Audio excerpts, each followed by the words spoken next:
देखिए, सबसे पहले यदि हम बात करें एक्सेल की, तो जितने भी फिनेंशियल सेक्टर है, बैंकिंग हुआ, इसके अलावा जो भी कॉरपोरेट संस्थाएं हैं, प्राइवेट लिमिटेड हैं, सभी में अधिकांशतः इवन गवर्नमेंट सेक्टर में काफ़ी बड़े स्तर पर एक्सेल की डिमांड है। क्योंकि एक्सेल एक बड़े डेटा के साथ में उस बड़े डेटा को स्टोर देन एक्सेस करने में एक इजी माध्यम देता है। जब डेटा बड़ा हो तो हम जब कोई एप्लीकेशन यूज़ कर रहे होते हैं तो उसकी दो मैकेनिज्म होती है, एक फ्रंट एंड टूल और दूसरा होता है बैक एंड टूल। जब हम कोई एप्लीकेशन ओपन करते हैं, जैसे हमने पिछली क्लासेस में जिक्र किया था आप लोगों से कि एमपी ऑनलाइन जो एक वेब बेस्ड एप्लीकेशन है, तो जब आप कोई फॉर्म सबमिट कर रहे होते हैं तो एक सामने एक स्क्रीन दिखाई देती है।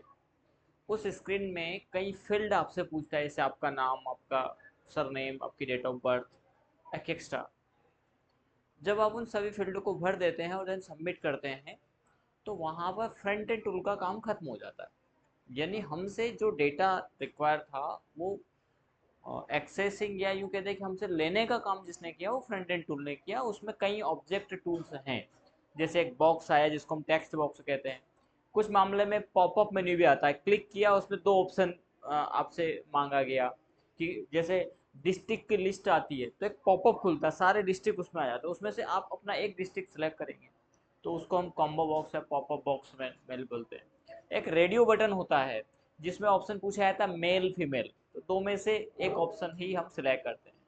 मैरिड अनमेरिड, दो में से एक ही हम सिलेक्ट करते हैं, तो वो रेडियो बटन या ऑप्शन बटन भी उसको कहते हैं। तो इस प्रकार के कई एक्टिव टूल्स वहां पर अवेलेबल होते हैं। बाहर बातें नहीं। तो उस स्थिति में कई ऑब्जेक्ट एक्टिव कंट्रोल मिल करके उस फ्रंट एंड स्क्रीन को डिजाइन करते हैं और उसके बिहेव पर हम डेटा सबमिट करते हैं। तो फ्रंट एंड टूल का काम यही है कि वहां से डेटा लिया, देन एक लिंक के माध्यम से एक सेकेंडरी तौर पर एक डेटाबेस, जिसको हम कहते हैं डी बेस या डीबीएमएस कहते हैं आज की स्थिति में, एक पावरफुल लैंग्वेज के तौर पर चल रहा है एसक्यूएल, स्ट्रक्चर क्वेरी लैंग्वेज। ये तो एसक्यूएल शॉर्ट में हम इसको बोलेंगे, या डीबीएमएस। डीबीएमएस आगे हम पढ़ेंगे भी, एमएस एक्सेस भी एक डीबीएमएस है, डेटाबेस मैनेजमेंट सिस्टम। तो एक बड़े डेटा को संभालने का भी काम करता है, देन एक्सेस करने का भी काम करता है। जब भी हमें आवश्यकता हो तो वहां से हम एक्सेस कर सकते हैं। लेकिन जो प्रोग्रामिंग मॉड्यूल है उसके आधार पर यदि देखा जाए तो वहां पर इस पर काम करना ठीक भी है, और प्रोग्रामर इसको डिजाइन डेवलप करता है, और फिर उसके डिजाइन डेवलपमेंट के बाद हम उस डेटा को एक्सेस कर सकते हैं। पर ये जो डेटा होता है ये एक साथ हम सभी का डेटा हमें मिल जाए, ऐसा इसमें संभवतः बहुत कम होता है। पूरा डेटा अंदर रहेगा। जब भी आप किसी एक क्लाइंट का, एम्प्लॉय का, एक स्टूडेंट का, एक किसी कैंडिडेट का नंबर आप यूनिक नंबर डालेंगे तो वो खुल के जाएगा। जैसे हम बात करें अपने आधार कार्ड की, तो हमारे सभी भारतीयों के आधार कार्ड गवर्नमेंट के डेटाबेस में सेव है, यूआईडी के पास वो डाटा पूरा सेव है। जैसे ही हम अपना यूनिक आईडी डालेंगे, आधार अपना यूनिक ही है, इनसे बोलना बाहर आवाज थोड़ा सा, तो उस स्थिति में हमारा आधार जो 12 डिजिट का नंबर है वो जैसे ही डालते हैं वो डेटा हमारा खुल जाएगा। लेकिन हम चाहते हैं कि एक साथ हमारी पूरी फैमिली का डेटा आ जाए, तो ऐसा नहीं होगा। आता भी है तो एक अलग लिस्ट में, और एक यूनिक स्टेट का हम डेटा चाहते हैं, तो ऐसी चीज़ें यानी सही तरीके से हमें वो अवेलेबल नहीं हो पाती है, या फिर हम आवश्यकता भी नहीं होती नॉर्मली। लेकिन यदि हम एक छोटे ऑफिशियली तौर पर देखें, जैसे बैंक को आवश्यकता लगती है कि उसके जितने भी इम्प्लॉयज़ हैं उन एम्प्लॉय का 10,000 माना कि कस्टमर है, तो उन 10,000 कस्टमर का पूरा डेटा एक साथ आ जाए, उसमें से कोई यूनिक कॉन्टैक्ट उनको चाहिए, यूनिक लिस्ट चाहिए। जैसे सपोज करिए कि कोई योजना लागू की उन्होंने शाजापुर डिस्ट्रिक्ट के लिए, कि शाजापुर डिस्ट्रिक्ट के जितने भी तमाम बैंक के, यानी तमाम बैंक मीन सेंस कोई पर्टिकुलर बैंक, जैसे हम एसबीआई की बात कर लें या किसी भी अन्य बैंक की बात कर लें, तो उस बैंक में योजना आई है कि शाजापुर डिस्ट्रिक्ट में हम पर्टिकुलर पेंशन योजना हो सकती है या कोई और लाभ हो सकता है कि इसमें हम ये लाभ देना चाहते हैं, और इस लाभ के अकॉर्डिंग ये उन्हीं को मिलेगा जिनकी उम्र 60 वर्ष से अधिक है। साथ ही साथ जो या तो उनके पति शांत हो गए हैं या उन्होंने डिवोर्स ले लिया है, ठीक है, और जिनके पास कोई आय का साधन नहीं है, या जिनके बेटे बेटी कहीं ना कहीं वो पैसा नहीं दे रहे हैं, या फिर वो इस पात्रता के अंदर उनकी सक्षमता नहीं है, उनके लिए हम ये एक पेंशन लॉन्च कर रहे हैं या दी जा रही है या इसका लाभ दिया जा रहा है। कोई भी हो सकता है, पेंशन हो सकता है, इंश्योरेंस होता है, मेडिक्लेम हो सकता है, कोई भी। तो वहाँ पर कई कंडीशन है, कई कैंडिडेट भी है, कई जो है कि अकाउंट होल्डर भी, कस्टमर भी हैं, क्योंकि पूरे डिस्ट्रिक्ट की बात आ रही है तो इसमें कई होंगे, लेकिन पूरे नहीं है, कंडीशन के आधार पर है। तो मल्टीपल डेटा उनको चाहिए, उस लिस्ट को हमें आगे पहुंचाना है ताकि निरीक्षण किया जा सके, ताकि उनकी एक्यूरेसी की जा सके कि हाँ वाकई में ये इस योजना के लिए पात्र है। तो इस प्रकार की स्थिति में डीबीएस या डेटाबेस मैनेजमेंट सिस्टम, क्योंकि ये बैकएंड टूल में डेटा रखता है, यहाँ पर डेटा हमें सामने से नहीं मिलता, ये अपने एक स्टोरेज में रखता है, जब इसको एक यूनिक नंबर हम दें तो उस डेटा को प्रोवाइड कर देगा। कंडीशन के आधार पर यहाँ पर फिल्टर लगता है, लेकिन नॉर्मली एक प्रोग्रामर जो होता है वो इसको हिडन करके रखता है ताकि कोई भी अन्य यूजर इसका यूज ना कर सके, और कर भी सके तो वो एक्सपोर्ट कर देगा, उसमें से हमें कोई डेटा चाहिए तो फिर वो नहीं मिल पाता है। ये इन एप्लीकेशनों में सुविधा तो होती है, लेकिन हम कहते हैं कि हमारे यूज के लिए वो कहीं ना कहीं नहीं हो पाता। दूसरा, ये जो डेटा होता है ये प्रोग्रामिंग कोडिंग के थ्रू स्टोर होता है। अब हम चाहते हैं कि हमारा डेटा विशेष कोई स्पेशल कोडिंग में नहीं हो, डेटा हमारे सामने ही हो, साथ ही साथ हम जब चाहें तब उस डेटा को हमारी कंडीशन के आधार पर एक्सेस कर सकें। जो हमारी ये सारी कंडीशन है कि 60 साल से अधिक हो, तलाक या फिर विदुर हो, और एक्स्ट्रा जिनकी आय इतने से इतने तक हो, वही इस योजना का लाभ लेंगे। इस प्रकार की स्थिति में फिर हम यहाँ पर काम नहीं कर पाते, यानी बड़ी संस्थाएं भी नहीं कर पाती है और छोटे स्तर के संस्थान भी, या इंडिविजुअली हम बात करें किसी की तो वो भी नहीं कर पाते। उस स्थिति में हमें छोटे एप्लीकेशन भी कह सकते हैं, या अपने आप में बड़ा एप्लीकेशन, जो कि एक्सेल कोई छोटा एप्लीकेशन नहीं है, अपने आप में बहुत बड़ा है, लेकिन हाँ फंक्शनलिटी या यूजेबिलिटी के आधार पर देखा जाए तो बहुत इजी इन्वायरमेंट भी ये देता है। इसलिए सभी संस्थानों में इसकी मांग बहुत ज़्यादा है, चाहे किसी भी सेक्टर में आप चले जाइए, वहाँ पर प्राइमरी तौर पर आपसे वर्ड, एक्सेल, इनका नॉलेज पूछा जाता है कि हमें कंप्यूटर तौर पर आपको क्या आता है, तो वो यही पूछेंगे।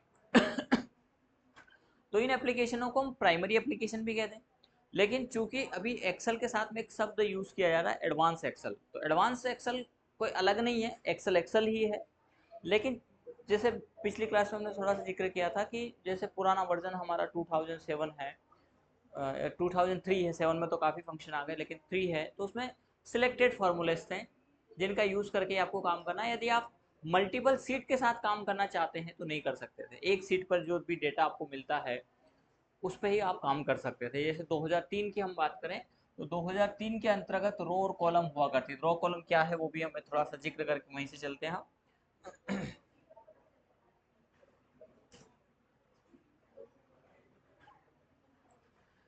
जो हमारे ये खड़े में हैं इनको बोलेंगे हम कॉलम, जिनका नाम दिया गया ए बी सी डी इस प्रकार से। और जो आड़े हैं इनको कहेंगे हम रो, जिनका नंबर दिया गया 1 2 3 4 5। तो जो 2003 वर्जन है उसके अंतर्गत ये वर्जन था, उसका नाम था ओपीस 2003। इसके अंतर्गत इन रो की संख्या हुआ करती थी 65,536, यानी एक सीट के अंतर्गत आप 65,536 लोगों का रिकॉर्ड रख सकते थे। और जो कॉलम है इसकी संख्या हुआ करती थी 256, 256 कॉलम थे। फॉर्मूले भी सिलेक्टेड थे, साथ ही साथ मल्टीपल सीट तो थी, बाय डिफॉल्ट 3 सीट मिला करती थी, आप चाहें तो और सीट मल्टीपल सीट ले सकते हैं। लेकिन कोई डेटा एक सीट पर है और दूसरी सीट पर डेटा को एक्सेस करना है तो वो परमिशंस नहीं हुआ करती थी, और हुआ करती थी भी तो बहुत सिलेक्टेड स्थिति में हुआ करती थी, डेटा को एक्सेस करना इजी नहीं था। बाद में माइक्रोसॉफ्ट ने 2007 बनाया, जिसमें मल्टीपल सीट के साथ में काम करने के साथ में फंक्शन फार्मूले की भी संख्या बढ़ाई। जो सिलेक्टेड फार्मूले थे उनको बढ़ा करके 700 से 800 फार्मूले तकरीबन कर दिए, और यहाँ पर फॉर्मूले ही नहीं बढ़ाए, कई और भी चीज़ें बढ़ाई, जैसे एक प्रोग्रामिंग मॉड्यूल जिसको हम कहते हैं एक्सेल के अंतर्गत यूडीएफ, ये प्रोवाइड कर दिया गया। यूडीएफ यानी यूजर डिफाइंड फंक्शन। एक होता है प्री डिफाइंड फंक्शन, जैसे हम आगे यूज करेंगे, हमने एक दो बार यूज भी किया है, इक्वल सम, दो अलग अलग वैल्यू को या दो से अधिक वैल्यू को यदि हमें जोड़ना है तो हम एक फार्मूला यूज करते हैं इक्वल सम, तो जितने भी सेल्स हैं उनका टोटल वो निकाल करके दे देगा। तो वो है प्री डिफाइंड, यानी माइक्रोसॉफ्ट ने पहले से डिफाइन किया, वो क्या करेगा, तो मल्टीपल सेल्स का वैल्यू या मल्टीपल वैल्यू को ऐड करने का काम करेगा। लेकिन आपको ऐड भी करना है, देन पर्टिकुलरली किसी सेल को माइनस भी करना है, और इंटू और डिवाइड भी करना है, ऐसे चार मल्टीप्लिकेशन कोई कैलकुलेशन कर रहे हैं, तो उसके लिए एक साथ एक ही फॉर्मूले में चारों चीज हो जाए, ऐसा फॉर्मूला इसमें नहीं है। लेकिन माइक्रोसॉफ्ट ये कहता है कि आप अपने हिसाब से फॉर्मूला आपकी आवश्यकता के आधार पर डिफाइन कर ली, यानी यूजर को कोई स्पेशल फंक्शन या स्पेशल टास्क एग्जीक्यूट कराना है तो वो अपने स्तर पर, अपने बिहेव पर एक फॉर्मूला डिफाइन करेगा, उसी को कहते हैं यूजर डिफाइंड फंक्शन, शॉर्ट में यूडीएफ। पूरा क्या बोलेंगे, यूजर डिफाइंड फंक्शन। तो वो कंसेप्ट एक्सेल में आने से अब यूजर को किसी फॉर्मूले के ऊपर डिपेंडेंसी नहीं रही कि यदि ये नहीं है तो क्या करें, कोई स्पेशल टास्क उसको चाहिए तो माइक्रोसॉफ्ट कहता है कि आप बना लीजिए। पहले ये सर्विसेज नहीं थी, और जब कई तरीके से multipurpose function, then function function function function, इस प्रकार के फॉर्मूले एक दूसरे के ऊपर डिपेंड करके, और फिर कोई डेटा एक्सेस करना हो, यानी 1 लाख या 10 लाख लोगों में से कोई यूनिक नंबर, आप यूनिक रिकॉर्ड आप चाहते हैं, वो कंडीशन क्या था, वो भी मल्टीपल मल्टीपल कंडीशन के आधार पर चाहते हैं, और multiple condition then change condition, यानी मल्टीपल कंडीशन कभी भी आप चेंज करते हैं और चाहते हैं, तो एक्सेल कहता है कि मैं दूंगा ना आपको, चिंता ना करें। इसलिए इसकी डिमांड बहुत ज़्यादा है। रेशियो बनाना है आपको, एनालिसिस डायग्राम चार्ट तैयार करने हैं, डैशबोर्ड्स जिसको कहते हैं वो बनाने हैं, तो उनके लिए सर्विस प्रोवाइड करवाता है एक्सेल, इसलिए इसकी डिमांड बहुत ज़्यादा है। और अभी तो एआई आ गया है, तो एआई के साथ में आप एक्सेल को जोड़ करके काम कर सकते हैं, लेकिन काम आपको ही करना है ना, यानी हम तो एक पथ प्रदर्शक हैं जो बता दें, अब आपके ऊपर डिपेंड करता है कि आप कितना, और जितना आप लॉजिकली समझेंगे, कोशिश करेंगे, नई चीज़ सीखने का प्रयास करेंगे, उतना इसमें सीखते जाएंगे, और फिर वो याद नहीं रखना पड़ेगा। एक होता रट्टू तोता, तो यहाँ वो काम नहीं करता है, यानी आप किसी चीज़ को कॉपी करके और फिर उसको लागू करना चाह रहे तो वो नहीं होगा, आप उसको बनाने की स्थिति में काम करिए कि हम इसको बना लेंगे, वो मेथड आपने सीख करके लिया तो काम आएगा, नहीं तो सब कचरा हो जाएगा। चलिए फिलहाल बढ़ते हैं। तो एडवांस एक्सेल मतलब कोई अलग से एक्सेल नहीं है, एक्सेल ही है, पर जब हम फॉर्मूले के साथ में उसको काम करते हैं तो वो एडवांस पैरामीटर पर काम करता है। तो आज हम देखते हैं सबसे पहले जो 2003 था, उसमें हमने जैसा भी जिक्र किया कि 65,536 रो होती हुआ करती थी, उन रो को माइक्रोसॉफ्ट ने 2007 और नए वर्जन में बढ़ा करके यदि हम देखें तो यहाँ पर 10,48,576 कर दिया, कहाँ 65,000, और अब होती है 10,48,576, यानी एक ही सीट के अंतर्गत आप 10 लाख लोगों के रिकॉर्ड रख सकते हैं। ठीक है, तो इस प्रकार की कितनी सीट, तो पहले पुराने वर्जन में बाय डिफॉल्ट आपको 3 सीट मिला करती थी, सीट 1, सीट 2 और सीट 3। तो यहाँ पर बढ़ा करके 3 के बाद 6 नहीं किया गया, यहाँ पे 3 के बाद 1 किया गया, क्योंकि माइक्रोसॉफ्ट ने देखा कि यदि 3 सीट हमने दे भी दी और यदि यूज़र का काम नहीं बनता है तो वो चौथी सीट लेगा, 5वीं सीट लेगा, तो बोले फिर मतलब क्या, 3 में तो काम हो नहीं रहा उसका, और हो सकता है कि किसी का 1 में ही काम हो जाए तो 2 सीट वैसे ही पड़ी रहती है। तो बोले यूज़र को यदि आवश्यकता है तो वो 3 के बाद चौथी लेता है, तो वो क्यों ना 1 के बाद दूसरी ले ले। तो यहाँ पर बाय डिफॉल्ट 3 सीट को हटा करके 1 कर दिया गया कि 1 हमने दिया है, आपको ज़रूरत हो तो इस प्लस ऑप्शन को आप क्लिक करिए, यहाँ मल्टीपल सीट आ जाएगी, seat 1, seat 2, seat 3, seat 4, then जितनी आपको सीट चाहिए, यानी एक सीट के अंतर्गत आप 10 लाख, अभी यहाँ पे 4 सीट हो गई तो 10 लाख इंटू 4 कर दीजिए। इतना डेटा मतलब अपने आप में बहुत बड़ा डेटा हो गया, उसको आप स्टोर करो, और 4 नहीं, आप जितनी चाहें उतनी कहे। इसलिए यहाँ पर डेटा की स्टोरेज करने की कोई समस्या नहीं है, मल्टीपल आप डेटा यहाँ पे रख सकते हैं। और इतना बड़ा यदि डेटा है, 10 लाख लोगों के रिकॉर्ड है, मतलब वो अपने आप में एक बड़ी मल्टीनेशनल कंपनी होगी जो इतना डेटा रख के रख रही है ना। लोकल स्तर पर, तहसील और डिस्ट्रिक्ट लेवल पर कोई भी संस्था इतनी नहीं होती कि इतना डेटा उसके पास यूज में हो, एक्सेस में हो, और है भी तो ऑप्शन है ना आपके पास, आप रखिए। ठीक है, चलिए, जो कॉलम थे इनकी संख्या 256 थी, जिसको 16,000 और कुछ जो नोट्स में दे रखा है कितना कर दिया गया, 16,000, हाँ 384 कर दिया गया है। और इसमें लास्ट कॉलम आता है एक्स एफ डी, ये पूछा जाता है क्योंकि रो की संख्या नॉर्मली सभी को मालूम रहती है कि 10,48,576 है। कॉलम की संख्या का नंबर पूछा जा सकता है, रो का नंबर तो 1 2 3 से फॉर्म में आएगा, तो हमें मालूम रहेगा कि लास्ट रो 10,48,576 होगा, लेकिन कॉलम का लास्ट नंबर क्या होगा, क्योंकि वो नंबर में नहीं होता है, ए बी सी डी के फॉर्म में होता है। तो ध्यान रखिएगा एक्स एफ डी। अब एक्स एफ डी का मतलब क्या है, यदि हम ऐसे देखा जाए तो क्या होता है कि कॉलम हमारे ए बी सी डी से चलेंगे, कहाँ तक जाएंगे, जेड तक जाएंगे, एक्स वाई जेड तक जाने के बाद फिर से रिपीट होगा ए के साथ में, फिर A B C D X Y Z तक जाएंगे, फिर बी के साथ में जाएंगे, फिर सी के साथ में जाएंगे, इस प्रकार 16,000 जो पूरे होते हैं, रिपीट करते करते करते एक्स एफ डी पर जाकर के ये पूरा हो जाता है। तो last column number x F D simplicity वगैरह के लिए काम की चीजें हैं। ठीक है, चलिए, अब हमें यहीं पर डेटा तैयार करना है, डेटाबेस तैयार करना है। तो हम जिस भी सीट पर डेटाबेस तैयार करें, पहले तो उस सीट का नाम दे दें। तो इस सीट का नाम अभी हमारा सीट 1 है, इसी का नाम हम राइट क्लिक करेंगे, इसी के ऊपर यहीं पर मिलेगा हमें रीनेम, रीनेम पे जाएंगे और इसका नाम हम देते हैं डेटाबेस।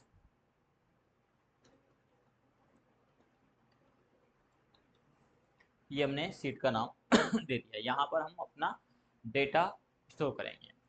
अब जो हमने वर्ड में फॉर्मेटिंग वगैरह पढ़ी है, उन चीज़ों को हम यहाँ पर नहीं पढ़ने वाले हैं, वो आपको खुद को करना है।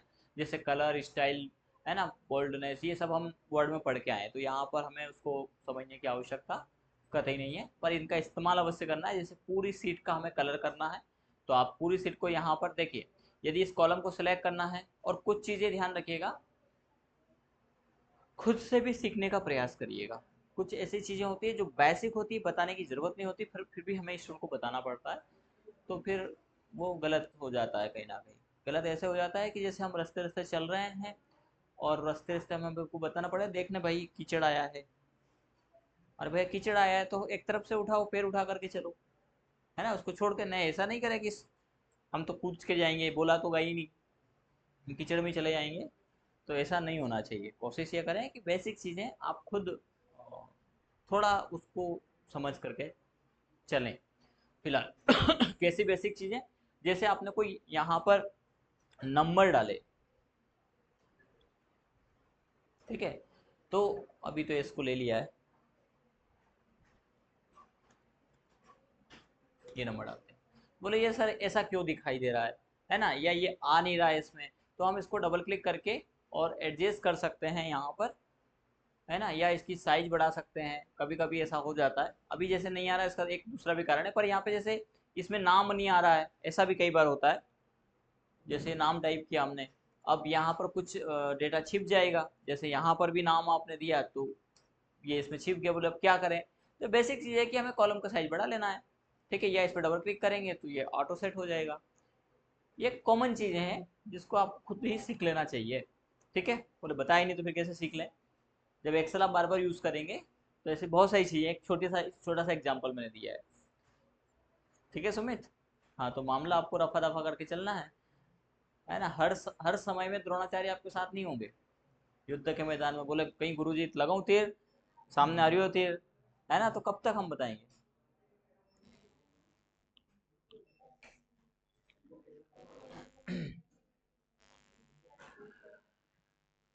चलिए, तो अब हम यहाँ पर सबसे पहले समझते हैं तो कर्सर की स्थिति। फिलहाल हाँ, मैं समझा रहा था आपको सिलेक्ट करने का, यदि पूरे कॉलम को सिलेक्ट करना है और यदि आपने यहाँ बी को क्लिक किया तो ये पूरा कॉलम सिलेक्ट हो गया है, यानी कि 10,48,576 तक की रो पूरी सिलेक्ट हो गई है। ठीक है, यदि इसी प्रकार इधर यहाँ पर हमने इसको क्लिक किया, मतलब 16,000 पूरे कॉलम सिलेक्ट, यानी ऐसे देखा जाए तो एक रो सिलेक्ट हुई पर एक रो पूरे कॉलम तक सिलेक्ट हो गया है ना। तो ऐसे में हम सिलेक्ट कर रहे हैं, ऐसे में सिलेक्ट कर रहे हैं, यदि इन दोनों के बीच में यहाँ हमने क्लिक कर दिया तो इधर से कॉलम और इधर से रो, यानी पूरी एक्सेल सीट जो है वो सिलेक्ट हो चुकी है। अभी आपको लाइनिंग दिखाई दे रही है, लेकिन ये लाइनिंग जो है, जब तक आपने इस लाइनिंग का फॉर्मेट लागू नहीं किया, ये एक्सेल की लाइन है लेकिन प्रिंट में ये नहीं आएगी। यदि हमने डेटा अलग अलग कॉलम में लिखा है, पर यदि कंट्रोल पी करेंगे तो यहाँ पर कोई लाइनिंग दिखाई नहीं देगी। ये लाइनिंग यदि हम चाहते हैं तो फिर उतने डेटा को आपको सिलेक्ट करना है, उसको सिलेक्ट करना है। देन फिर ये आउटलाइन बॉर्डर है जो हमने वर्ड में भी यूज़ की थी, इसमें ऑल बॉर्डर यदि हम कर देंगे तो ये बॉर्डर आएगी। तो आप देख पा रहे हैं बॉर्डर में बोल्डनेस आ गया है और ये प्रिंटेबल लाइन है, ये लाइन प्रिंट में नहीं थी। ठीक है, अब यदि हमें पूरे सीट को हमने सिलेक्ट करके और कलर कर दिया तो ये जो लाइनिंग दिखाई दे रही थी अभी अभी दिखाई दे भी रही है, ये लाइनिंग है कलर बैकग्राउंड होने के बाद दिखाई नहीं देगी। जो भी आपने कलर सेलेक्ट किया, सपोज करिए कि हम एक लाइट कलर थोड़ा सा ले लेते हैं, ये हमने कलेक्ट किया, तो अब ये लाइनिंग दिखाई नहीं दी, वहाँ की सीट है। अब इसमें रो, एक तो रो हो गया, एक कॉलम हो गया, रो और कॉलम से मिलकर के जो बना है इसको हम बोलेंगे सेल। ये है हमारा सेल। ठीक है, और जहां अब सेल तो बहुत सारे हैं, यानी कितने हैं सेल की संख्या, तो 10,48,576 इंटू 16,384 इंटू कर दीजिए, उतने सेल आपके इसमें हैं, शायद कोई नहीं करेगा। ठीक है, बोले हाँ सर आ जाएगा, उपयोग तो इतना सेल है इसमें, इतना डेटा आप रख सकते हैं। तो ये सारे सेल हैं, पर इस समय एक एक्टिव सेल है जहां हमारा कर्सर है। ठीक है, यहाँ पर माउस कर्सर भी एरो जैसा नहीं चलेगा, ये इस प्रकार का कर्सर आएगा प्लस वाला, और ये समय स्थिति के अनुसार चेंज हो, समय तो नहीं बोलेंगे, स्थिति के अकॉर्डिंग चेंज हो जाएगा। जैसे हमारा अभी कर्सर सिलेक्ट स्थिति में है तो ये प्लस, अब प्लस भी क्यों दर्शा रहा है, क्योंकि इससे आप सिलेक्ट कर सकते हैं कॉलम और इससे सिलेक्ट कर सकते हैं आप रो, तो दोनों डायरेक्शन यहाँ पर दिखा रहा है। जब आप एक्टिव सेल के बॉर्डर पे जाएंगे, जस्ट बॉर्डर पे, तो ये चेंज हो जाएगा जिसमें एरो दिखा रहा है। ठीक है, पहले प्लस आ रहा था, अब एरो। एरो का कहना है कि इस सेल का वैल्यू आप किधर भी मूव कर सकते हैं, टॉप बॉटम लेफ्ट राइट चारों तरफ, इसलिए इसमें एरो आ जाएंगे, ये एरो। यदि इसको उठा करके कहीं और ले जाना है हमें तो क्लिक किया बॉर्डर पे और हम वहाँ पे रखेंगे, वैल्यू वहाँ पहुँच जाएगी। इसके बाद आप देखेंगे सेल के 3 कॉर्नर एक जैसे हैं, कौन है, लेकिन एक डिफरेंट है। तो ये होता है सीरीज जनरेट करने के लिए। यदि आपको एक जैसा डेटा आगे बढ़ाना है, कोई सीरीज बढ़ाना है, तो उसके लिए आप यूज़ कर सकते हैं इसको। जैसे हमने सबसे पहले वाले सेल में जिसका नाम है, इस सेल का नाम क्या कहेंगे, A1। A1 क्यों कहेंगे, ए कॉलम 1 रो, तो इसका नाम हो जाएगा A1। यदि इस कॉलम के कहें तो क्या नाम होगा इसका, ठीक है, ये नाम यहाँ से C और यहाँ से 10, ऐसा देखने की जरूरत नहीं है, यहाँ पे C10 लिखा होगा। ठीक है, हाँ, मतलब आप देख करके बोले ये फिर कहें, उससे अच्छा है कि आप उसका नाम देख लें, उसका सेल एड्रेस, ये सेल एड्रेस है इसका, और हर सेल की पहचान उसका एड्रेस होगा। तो जैसे हमें यहाँ पर सीरियल नंबर लिखना है तो हमने टाइप किया SN, देन यहाँ पर हमें सीरियल टाइप करना 1 2, ऐसा हमने टाइप किया। अब हमें कहाँ तक बोले, 100 तक की गिनती, तो 100 तक की लिखने की जरूरत नहीं है। आप इस दोनों नंबर को सिलेक्ट करिए, ये सिलेक्ट हो गया, और इसके कर्सर कॉर्नर पे जाइए, यहाँ पर जो एरो है वो पूर्णतः प्लस में आ जाएगा, जबकि अभी एक आ रहा था बॉर्डर वाला, इसके बाद आ रहा था एरो वाला, और तीसरा है पूरा प्लस। यदि आपने इसको क्लिक करके इसे आगे खींचा तो ये जनरेट होती जाएगी सीरीज, जहां तक आप खींचेंगे।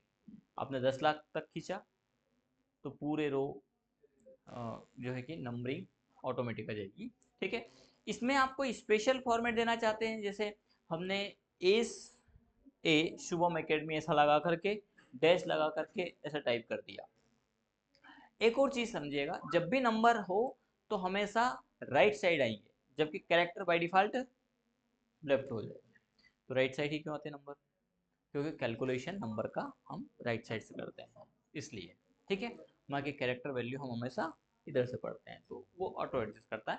बाकी आपकी श्रद्धा है, आपका विश्वास है, आपकी इच्छा शक्ति है कि हम इसको लेफ्ट साइड से देखें, तो एक्सेल मना नहीं करता, यहाँ से अलाइनमेंट आप सेट कर दीजिए, कैलकुलेशन सही करेगा। ऐसा नहीं कि इसके बाद वो बदल जाएगा कि तू बदला तो मैं भी बदल जाऊँ, है ना। नंबर का कैलकुलेशन वही होगा, पर आप चाहें तो कर सकते हैं। इसमें जब हम कैरेक्टर के साथ में कोई नंबर देते हैं, तो ये अच्छा है फॉर्मूला एक्सेल का कि 1 को ही सिलेक्ट करके आपने खींचा तो ऑटोमेटिक जनरेट कर देगा सीरीज, 2 लिखने की जरूरत नहीं है। लेकिन जब नंबर हम फॉर्मेट देते हैं तो 1 टाइप करके आपने इसको खींचा तो ये 2 यानी 1 का डिफरेंट लेकर के नहीं चलेगा, क्योंकि इस मामले में कैलकुलेशन होता है। तो एक्सेल का कहना है कि हमें सीरीज जनरेट करना है, तो इसमें अंतर है क्या, बोले नहीं है। जब नहीं है तो वो सेम सीरीज नंबर जनरेट करेगा, लेकिन यदि दो सेल में आपने दो को सिलेक्ट करके और फिर खींचा तो दोनों में कितने का अंतर है, एक का, तो उसको लेकर के चलेगा, हर नंबर उस आधार पे रहेगा। लेकिन आपने कोई और डिफरेंट नंबर दिया, जैसे 1 के बाद आपने ले लिया 5, 5 के बाद ले लिया आपने 8, यानी ना ये ओड है ना इवन है, मिक्स नंबर है, पर एक सीरीज इसमें है। यदि तीनों नंबर को आपने सिलेक्ट करके और खींचा तो अगला नंबर उसी आधार पर उनके बीच में जो अंतर है उसको कैलकुलेट करके फिर चलेगा, यानी यहाँ पर वैल्यू ऑफ जनरेट जो हुई है वो पॉइंट हुई है, ठीक है। तो जैसा आप चाहें वैसा आप ले सकते हैं एक्सेल के अंतर्गत, ठीक। तो तीसरा जो हमारा पॉइंट है ये वाला, यहाँ पर जब कर्सर चेंज रखते हैं, चेंज होता है, तो इसकी स्थिति है सीरीज को जनरेट करने वाली, ठीक।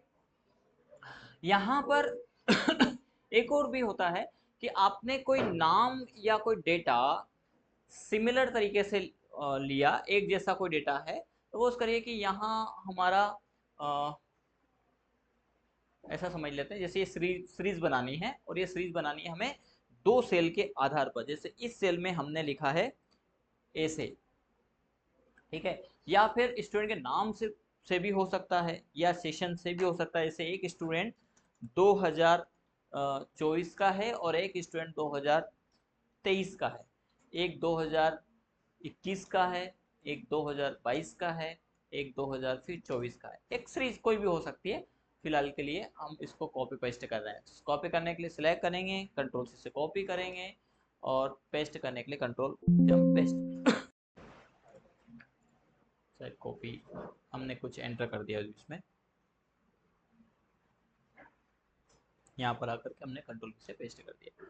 तो हम क्या चाहते हैं कि यहाँ पर 1-2024 आए या 24 के बाद 1 आ जाए, कोई भी ऐसा हम चाहते हैं। तो हम यहाँ इस सेल में रह करके इसको बोल सकते हैं इक्वल, इक्वल लगा के चलिए, यानी इक्वल बराबर ना होकर के इसको असाइन ऑपरेटर भी बोलते हैं, हम किसी वैल्यू को असाइन करने के लिए हम इस सिंबल का यूज करते हैं। तो नॉर्मली हम मैथ में इसको इक्वल बोलते हैं, बराबर का चिन्ह बोलते हैं, पर यहाँ पर उसका मतलब बराबर ही नहीं होता है कई मामलों में, उसका मतलब किसी वैल्यू को असाइन करना भी होता है। जैसे ए असाइन बी, तो ए के अंतर्गत बी को असाइन किया, या ए इक्वल जिसको हम बोलते हैं ए असाइन 1, तो ए की वैल्यू ए में असाइन वैल्यू हो जाएगी 1, तो असाइनमेंट ऑपरेटर को तौर पे हम इसको बोलते हैं। तो हमने नॉर्मली हम बोलेंगे वो इक्वल, इक्वल क्या चाहते हैं, तो हमने चाहा कि ये सेल यानी C2 इसका एड्रेस हो गया।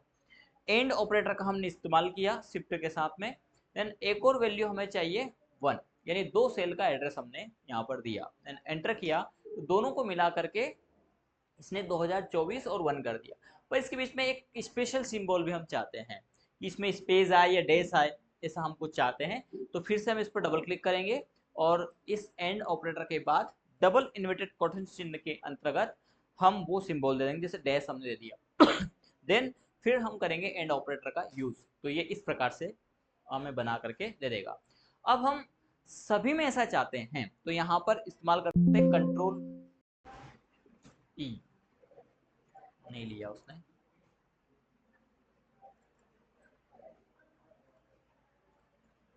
कभी कभी फ्लैश फिल नहीं लेता है। वैसे तो क्या होना है कि यहाँ पर जैसे आपने इसको दिया, देन कंट्रोल ई कर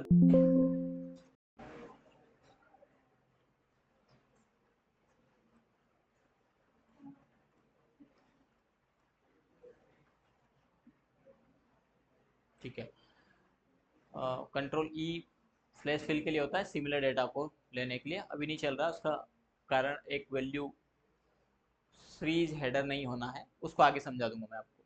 तो यहाँ पर इस कॉर्नर को हम रखेंगे, देन इसको डबल क्लिक से लागू करेंगे तो ये सभी के लिए ऐसा कैसा नंबर जनरेट करके दे देगा। यानी दो सेल का एड्रेस निकाल करके उनको मिक्स करके उसमें जो स्पेशल सिंबल है वो डाल करके आपको एक नई सीरीज जनरेट करके ये दे देगा। तो इस प्रकार का आप सीरीज जनरेट यहाँ पर कर सकते हैं।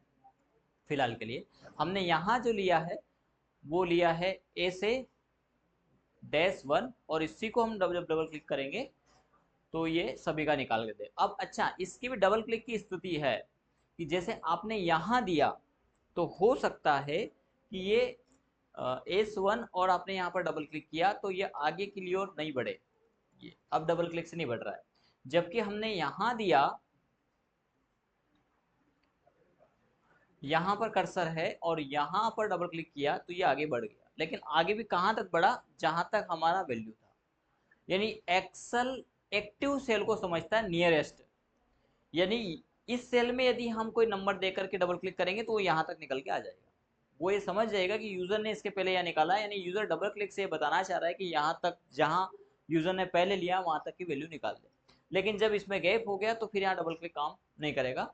यानी इस सेल को एक्टिव सेल बनाना पड़ेगा, क्योंकि अभी कोई वैल्यू नहीं है। एक्टिव सेल बनाने के लिए फिर आपको यहाँ पे क्लिक करके इसे खींचना पड़ेगा, फिर निकाल देगा, है ना। और इसी प्रकार जैसे आपने आगे तक की वैल्यू लेना है इसमें बाकी में, तो इसको हमने डबल क्लिक किया, यहाँ तक गया, लेकिन आपको और वैल्यू रखना है तो एक सेल में आप इसको बढ़ा दीजिए वैल्यू को। जैसे हमें 200-300 रिकॉर्ड है तो यहाँ तक बढ़ा दिया। अब यहाँ से वापस आना है तो एक तो स्क्रॉल तरीका होता है, लेकिन कभी स्क्रॉल काम सही से नहीं करे तो आप जहाँ पर है, जैसे इस सेल एड्रेस में है, यहीं पर रहते हो, कंट्रोल एरो अप करिए, सीधे ऊपर पहुंच जाएंगे। कंट्रोल के साथ में एरो डाउन करेंगे तो सीधे लास्ट जहां वैल्यू है वहां पहुंच जाएंगे, है ना। इसी प्रकार लेफ्ट राइट भी चलेगा, ठीक है। अब फिलहाल यदि हमने इस सेल को बता दिया और इसके बाद हम इन दोनों सेल को सिलेक्ट करके और डबल क्लिक करते, देखो ये यहाँ पर कंट्रोल ई चल जाएगा, कंट्रोल ई करके फिल होता है, कोई बात नहीं। इसको डबल क्लिक करेंगे, ये पहले की वैल्यू तक गया, और यदि अब हम यहाँ पे डबल क्लिक कर देंगे तो ये पूरा वैल्यू 300 रिकॉर्ड तक पहुंच गया है, क्योंकि इसके पहले उसके साइड में जो कॉलम है वो एक्टिव है, वहां तक ये जाएगा, ठीक है। चलिए फिलहाल तो सीरियल नंबर हो गया। इसके बाद सॉरी, सीरियल नंबर नहीं हुआ, ऐसे करके हुआ। सीरियल नंबर तो हमें 1 2 3 के फॉर्म में देना है, तो 1 2 ऐसा टाइप करेंगे और दोनों को सिलेक्ट करके हम यहाँ पर डबल क्लिक कर देंगे। ये सभी का निकाल दिया। सीरियल नंबर के बाद हम चाहेंगे एक इनरोलमेंट, ठीक है। सीरियल नंबर और इनरोलमेंट में अंतर होता है। सीरियल नंबर काउंटिंग करके बताएगा, जबकि इनरोलमेंट उस स्टूडेंट की इनरोल स्थिति को दर्शाएगा कि वो इनरोल कब हुआ। जैसे हम माखनलाल विश्वविद्यालय की बात करें तो माखनलाल विश्वविद्यालय में 2 बार एडमिशन होते हैं। जैसे विक्रम में तो आपका एक बार ही होता है जुलाई सेशन में, लेकिन माखनलाल विश्वविद्यालय में पहले से ही सेमेस्टर प्रणाली चलती आ रही है, और एडमिशन के भी 2 सेशन इसमें होते हैं, एक जनवरी सेशन और एक जुलाई सेशन। तो माखनलाल विश्वविद्यालय में जब इनरोल होता है आप लोगों का, जैसे अभी आप लोगों का इनरोलमेंट हुआ है, तो आप लोगों का कोर्स के आधार पर, सेशन के आधार पर, ईयर के आधार पर विश्वविद्यालय आपकी पहचान निरूपित करता है। जैसे 2024 का स्टूडेंट है तो यहाँ पर 2024 आएगा। समर और विंटर ऐसे 2 सेशन चलते हैं, तो अभी आपका विंटर सेशन काउंट होगा तो यहाँ पर आएगा W। इसके बाद यहाँ पर W 2024 पूरा लिखा नहीं आता है, 24 ऐसा शॉर्ट में आता है, 24 W 1 7 5 5 6 1 0 0 1 इस प्रकार का नंबर जनरेट करके देता है। तो इसमें ये ईयर को रिप्रेजेंट कर रहा है, ये सेशन को रिप्रेजेंट कर रहा है, ये कोर्स कोड, यदि पीजीडीसी होगा तो ये आएगा 16, ये स्टडी सेंटर कोड, और ये स्टूडेंट का नंबर। आप लोगों का नंबर ये इतना सही है, पर ये पूरा मिला करके बनेगा आपका इनरोलमेंट नंबर। तो इनरोलमेंट नंबर कई चीज़ को दर्शाता है, उसकी स्थिति, ईयर, कोर्स, ऐसा सभी विश्वविद्यालय में, बोर्ड में, एमपी बोर्ड में भी ऐसा होता है। एमपी बोर्ड में आप यदि मार्कशीट या किसी बात को लेकर के गए तो सबसे पहले आपका एनरोलमेंट नंबर पूछेंगे, और एनरोलमेंट से वो आपका डिस्ट्रिक्ट, तहसील, ब्लॉक सब कुछ पता कर लेंगे कि आप कहाँ से आए हो। ठीक है, तो एनरोलमेंट इसीलिए होता है। तो सीरियल नंबर और एनरोलमेंट में अंतर है, तो हम भी अपना एक एनरोलमेंट फील्ड हम यहाँ पर रख रहे हैं। अब इनरोलमेंट की भी स्थिति है कि हम इनरोलमेंट ईयर के आधार पर चाहते हैं, ईयर भी चाहते हैं और सेशन भी चाहते हैं। इसके बाद हम कोर्स चाहते हैं। कोर्स के बाद फिर आएगा हमारा नेम ऑफ स्टूडेंट, फिर आएगा फादर नेम, फिर मदर नेम आप रखना चाहें रख सकते हैं, अभी मैं छोड़ के चल रहा हूँ। नेम हो गया, फादर नेम हो गया, कोर्स हो गया। इसके बाद एक रखेंगे हम एड्रेस। एड्रेस के पहले चाहो तो आप रख लेना DOB, डेट ऑफ बर्थ, इसके बाद एड्रेस।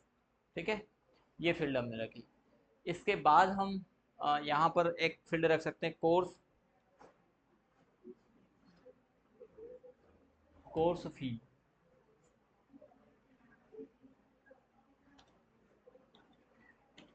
ठीक है, इसके बाद इंस्टॉलमेंट, जिसको हम कह देंगे एडमिशन फी, जिसको इंस्टॉलमेंट फर्स्ट कहेंगे। फिर एग्ज़ाम फर्स्ट फी, फिर एग्ज़ाम सेकेंड फी, फिर अदर, फिर लगाएंगे हम टोटल। इतनी फील्ड है। ठीक है, अब इसकी फॉर्मेटिंग करना है तो हम इस रो को सिलेक्ट करेंगे, देन इसका कोई भी आप जो चाहे कलर कर लेना। फ़ॉन्ट कलर हम वाइट कर देंगे, बोल्ड कर देंगे। ठीक है, और इतने को सिलेक्ट करेंगे। कम से कम 20 रिकॉर्ड तो आपका अभी फ़िलहाल के लिए आज की स्थिति में होना चाहिए, तो इतना सेलेक्ट करेंगे, ऑल बॉर्डर कर देंगे। ठीक है, बाकी का बॉर्डर ठीक ठाक नहीं लग रहा है तो इसको सिलेक्ट करिए, ऐसे सिलेक्ट करके कंट्रोल शिफ्ट डाउन, क्योंकि ये पूरा हो गया है तो कंट्रोल शिफ्ट डाउन से पूरा सिलेक्ट हो जाएगा। देन आपको जाना है आउटलाइन में और नो आउटलाइन कर देना, तो ये बाकी की बॉर्डर नहीं आएगी। इन वैल्यू को भी हटाना है तो आप हटा सकते हैं, सिलेक्ट करके डिलीट कर दीजिए। ठीक है, पर यहाँ तक की बॉर्डर आए तो इसको फिर से हम सिलेक्ट करेंगे, यहाँ तक ही ले लेते हैं और फिर से हम इसको कर देंगे ऑल बॉर्डर। ठीक है, तो ये बॉर्डर आ गया। तो आपको आज इतना ही काम करना है, इसमें 20 रिकॉर्ड आपको फिल करके रखना है, टाइपिंग करना है। ठीक है, और डिजाइनिंग कलर करके चलिएगा, जैसा है वैसा ही। इसके लिए आप एक पिक ले सकते हैं फील्ड का कि हमें कौन कौन सी फील्ड लेना है, उसका आप पिक ले सकते हैं। या तो एक ले लीजिए या सभी ले लीजिए, जैसा आप चाहें।